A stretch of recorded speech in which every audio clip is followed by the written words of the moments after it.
Saludos, hermanos y hermanas. Estamos pues presentando la segunda parte de la verdad sobre el libro del Apocalipsis. Pero de antelación queremos decirle que esta grabación la estamos haciendo sencilla, con mucha humildad. Solo nos toca a nosotros presentar esta humildad a cada uno de ustedes, diciéndole pues que incluso yo estoy grabando desde mi celular, es decir, no estoy grabando desde un ambiente sofisticado, desde un lugar eh, con mucha tecnología, no, porque no es ese la idea que tenemos de buscar eh, aparatos sofisticados, sino decir la verdad con mucha humildad. Nos perdonan si en caso, pues, la grabación no le es de agrado, pero lo único que queremos es dar a conocer la verdad sobre esta segunda parte del Apocalipsis, del libro del Apocalipsis, porque prácticamente nos duele tanto que miles y miles de personas hayan traído confusión sobre el Apocalipsis. Y como ha traído tantas confusiones, pues mayormente la gente se deja involucrar con lo que le digan, porque si no le dicen otra cosa, es así, no es así. Tienen que darse cuenta de que es su verdad. Pues la primera parte de este tema, habíamos agradecido al exégeta de Italia, el padre Pauletti, y a nuestro obispo, Monseñor Freddy Bretón, que fueron los que me causaron a mí a que profundice mucho sobre lo que es el tema del Apocalipsis. También habíamos dicho que este libro se escribió con las falsas acusaciones a los cristianos católicos por parte del emperador Nerón. Recordemos, por medio de la historia, que Nerón mandó a matar a su propia madre. Esto ya lo habíamos dicho en la primera parte. Ahora nos toca la segunda para conocer más sobre el género apocalíptico. Debe conocer también, cuando tú conoces del género apocalíptico, es porque conoces de la historia, porque el género apocalíptico es un género, o el libro del Apocalipsis, podríamos decir, está escrito en género apocalíptico, pero está involucrado con el contexto histórico y nosotros, yo personalmente, le voy a demostrar a ustedes esa realidad. Entonces, para conocer del género apocalíptico, debe obligatoriamente conocer también de la historia. Si tú no conoces del género apocalíptico, tampoco va a conocer de la historia. ¿Por qué? Porque como decía el profesor Freddy Bretón, que el Apocalipsis como, el libro del Apocalipsis es como un trabalengua. Es como un trabalengua que tú tienes que saber hablar trabalengua para poder entender. Por ejemplo, tú dices chilló, chibó, chita, chita, y cosas. Esto es un trabalengua. Entonces, este trabalengua, tú tienes que aprender a hablarlo. No es solamente escuchar, sino también hablar y entender lo que te está diciendo esa persona. Nos preguntamos entonces, ¿por qué nace el Apocalipsis? ¿Cómo llega hasta nosotros? Entremos ahora al contexto del libro del Apocalipsis. El libro, ya muchos conocen, está escrito por Juan. Recordemos que este apóstol era el menor de todos y por esto él está debajo de la cruz. Como ustedes tienen que saber, los menores no tenían ninguna potestad con las aplicaciones de las leyes del pueblo de Israel. Por esta atribución no se le podía perseguir como lo hicieron con los demás apóstoles. Recordemos que el primer papa, San Pedro, que negó a Jesús 3 veces, eso lo encontramos en Mateo 26, 69 y siguiente, si no me equivoco. Porque Pedro tenía miedo, al igual que los demás discípulos. Es decir, si lo atrapaban, también lo iban a crucificar, porque era la ley. Pero Juan por eso se encuentra debajo de la cruz junto con la madre de Jesucristo porque era menor de edad. El libro del Apocalipsis, por tanto, se escribe en un contexto de revelación. Es decir, el Señor le va guiando, dándole al apóstol todo lo que tiene que informarle a los perseguidos cristianos católicos.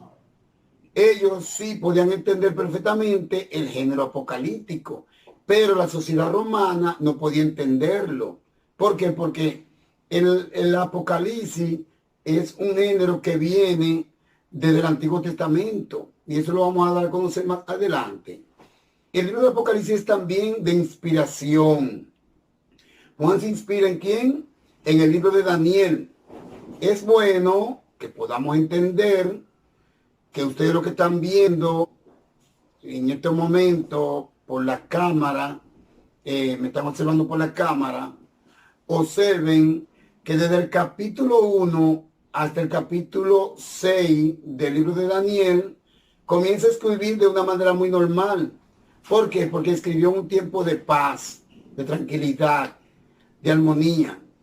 Pero desde el capítulo 7 en adelante, busquen el libro de Daniel, por favor, y comiencen a leer, ya cambia a un género apocalíptico. ¿Por qué se presenta ese cambio tan radical? ¿Por qué se presenta ese cambio tan radical?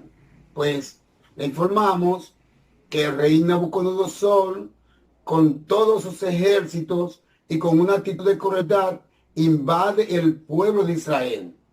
Pero no conforme con sus crueldades y sus crímenes, los esclaviza y los envía a Babilonia. Por la similitud de la crueldad de estos emperadores, por un lado tenemos a Nabucodonosor, ¿no es verdad? El Antiguo Testamento, que asesina misericordiamente a los israelitas. Por el otro lado tenemos a Nerón, que crea una ley para acabar con la iglesia que creó Jesús. Es decir, por eso es que Juan le escribe a las 7 iglesias, precisamente porque ellos ya estaban cimentados en diócesis. Pues el libro del Apocalipsis no se puede tomar al pie de la letra, porque es un libro con un contexto histórico apocalíptico, y por tal atribución tiene que saber interpretarlo. Y para interpretarlo tiene que recurrir a la historia universal. Por tal motivo, si buscamos el nombre del emperador Nerón en el Apocalipsis, miren, de ninguna manera lo vamos a encontrar. Pero si vamos a la historia universal y relacionamos esa época del emperador Nerón con el Apocalipsis, inmediatamente nos daremos cuenta una correlación en ambos contextos. En conclusión, afirmamos que el apóstol Juan escribe el libro en un género apocalíptico para animar a los cristianos católicos que se estaban persiguiendo, los militares romanos estaban persiguiendo para darle muerte. Entonces, Nerón había dado un edicto y otros emperadores dieron continuidad a esas matanzas, o mejor decir, a ese edicto. Conoceremos esos emperadores más adelante. El apóstol Juan le da el nombre de demonio. Lo podemos ver en Apocalipsis 2:10. Se presenta, estos emperadores se presentan como el diablo. En el capítulo del Apocalipsis 2:13 se presenta como Satanás. En el capítulo 12, en el versículo 4, se presenta como el dragón. Y así sucesivamente. Este nombre viene de la mitología griega, pero Juan tiene que utilizarlo obligatoriamente para no delatarse con su mensaje. Es decir, me refiero al dragón.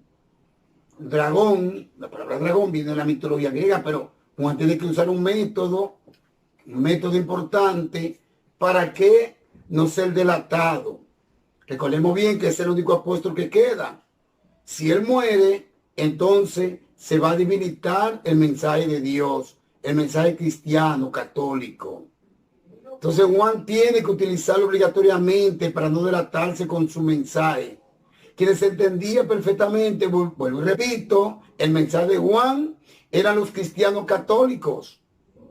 En el capítulo 13, del 1 al 7, se presenta también como la bestia. Se habla de la bestia porque los emperadores romanos no tenían compasión siquiera de los niños. ¿Saben lo que es? Imaginemos, vamos a pensar, y lo digo claramente porque hay que decirlo aquí en este momento. Quitarle un bebé a una niña, cortarle la cabeza y tirarle el cuerpo a la mamá.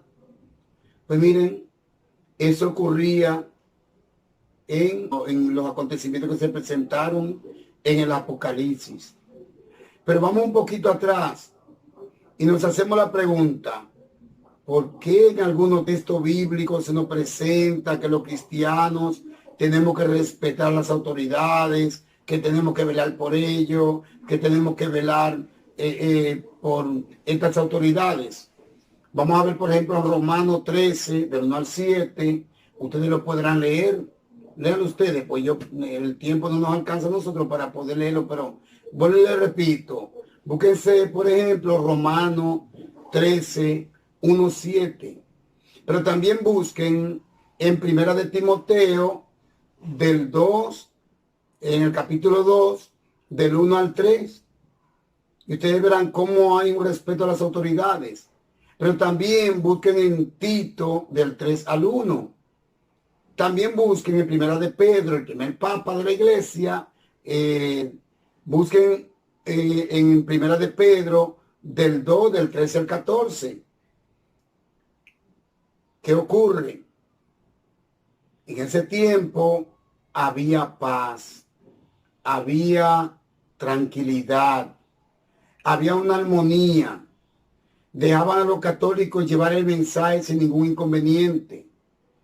Y las autoridades de acá, pues no tenían el inconveniente de atacar a lo que es a los cristianos y de matarlo, como se presentó con el edicto o la ley que implementó ese demente que se llama Nerón. De esta manera, Juan es el único apóstol que quiere presentar lo que está ocurriendo al mundo. Y es bueno que sepamos que las 7 iglesias de las que está compuesta el Apocalipsis era aquella iglesia a la que Juan le escribía, porque Juan, el apóstol Juan, me estoy refiriendo, es el único de los apóstoles que está vivo. Entonces esto se encuentra en Antioquía, que es la misma Constantinopla. Entonces, Juan estaba dirigiendo estas 7 iglesias, un estilo como de una diócesis. Y estas 7 iglesias pues tenían 7 presbíteros. Entonces cuando Juan cae preso, lo que Juan hace es escribirle desde allá. Es decir, que Juan sigue dirigiendo su diócesis. No obstante está preso, pero sigue dirigiendo su diócesis y le escribe en un género que no pueda ser descubierto, es decir, un género apocalíptico. A la vez, saber también dónde están esas 7 iglesias, las que dirigía Juan como un estilo de una diócesis. Pues estas 7 iglesias se encuentran en Turquía, es decir, en el Asia Menor, que luego el Constantino la hace como su ciudad principal, y Turquía entonces se le cambia el nombre como Constantinopla, en memoria al emperador Constantino, el que dio libertad a la iglesia para evangelizar. Luego los musulmanes invaden Constantinopla, se le cambia el nombre y se llama Estambul. Es decir que Turquía, Asia Menor, Constantinopla, Estambul, son los mismos terrenos, el mismo pueblo en el que dirigió Juan, escribió el Apocalipsis, y a la vez él le enviaba cartas a los presbíteros que dirigían estas 7 iglesias. Entonces, por Pérgamo, decíamos hace un momentito, era que se transportaba el material. ¿Por qué? Porque había un puerto que era donde llegaban todos los escritos de Juan y de otros escritores. Entonces, Dionisio de Areópago, en otro tema que yo presenté, también llegó a visitar este puerto. De aquí se distribuían a las demás diócesis. Este texto lo podemos encontrar en el Apocalipsis 1:11. Pero además es bueno que conozcamos que de este nombre es que proviene el nombre de Pergamino. Escuchen bien, de Pérgamo, aquella ciudad, proviene el nombre de Pergamino. Ahora, ¿qué es el pergamino? Es el material fuerte, por ejemplo, como este material que se pone a los libros y las libretas. En esta época no se utilizaba el papel de ninguna manera. Es bueno también que aclaremos algo, y es que la gente piensa que cuando se escribió el libro del Apocalipsis se hizo como se escribe en la actualidad, con papeles, como el que tenemos ahora, como este que está, por ejemplo, que tenemos la Biblia ahora en este momento aquí. No, de ninguna manera. También piensa como que se escribió con lápiz. Tampoco. O con creyones. De ninguna manera. Miren, les voy a decir algo. Era muy difícil escribir. Porque los materiales que se usaron, en este caso, usaron todos los escritores, le llamaban escribas, aunque sean profetas, no importa. Todos los escritos del Antiguo Testamento y del Nuevo Testamento fueron escritos con mucho sacrificio, mucho sacrificio. Es decir, que la palabra de Dios llegó hasta nosotros, fue con mucha dificultad. Miren, se usaban mucho las lápidas. ¿Qué eran las lápidas? Eran piedras achatadas que se traían de las lomas. Ustedes han visto algunas piedras achatadas, lo que llevan en loma, por ejemplo, que ellos usaban esos pedazos de piedras achatadas para escribir. Pedazos de maderas o tablas. El pergamino, Pérgamo, como decíamos hace un momentito, eran los cueros de los animales. Y también se usaba el papiro, era una mata. Se podía escribir con sus hojas. Del papiro también tenemos que tener presente o recordar que proviene la palabra papel. Usar el papel es prácticamente algo moderno. El papel comenzó a ser utilizado cuando Gutenberg creó la imprenta. Esto fue en el año 1448. En esta época desconocíamos aún el continente americano. Es decir, todavía el continente americano no existía cuando Gutenberg creó la imprenta. Recordemos bien que Cristóbal Colón llegó al continente americano en el año 1492. No podemos decir que fue el que descubrió América, como dicen los libros, sino que llegó al continente. Miren, vamos a dejarlo aquí porque, como ustedes pueden ver, lo vamos haciendo por parte. El libro del Apocalipsis no es un libro de misterio. Es un libro que Dios nos lo deparó, pero para que aprendamos a defender nuestra Santa Madre Iglesia y también a sufrir por ella y cargar con la cruz, como lo hicieron los primeros cristianos de la época. Que Dios le bendiga a usted, me bendiga a mí también, bendiga a todas las personas que de una u otra manera están viendo este video. Nos veremos en el tercer tema que le presentaremos con mucha alegría, con mucho entusiasmo. Conozca del Apocalipsis, profundice sobre él, porque es un libro crítico, pero no es un libro de misterio. Es un libro de un contexto histórico apocalíptico. Apocalipsis, apocalipsis, la tierra está cansada de girar.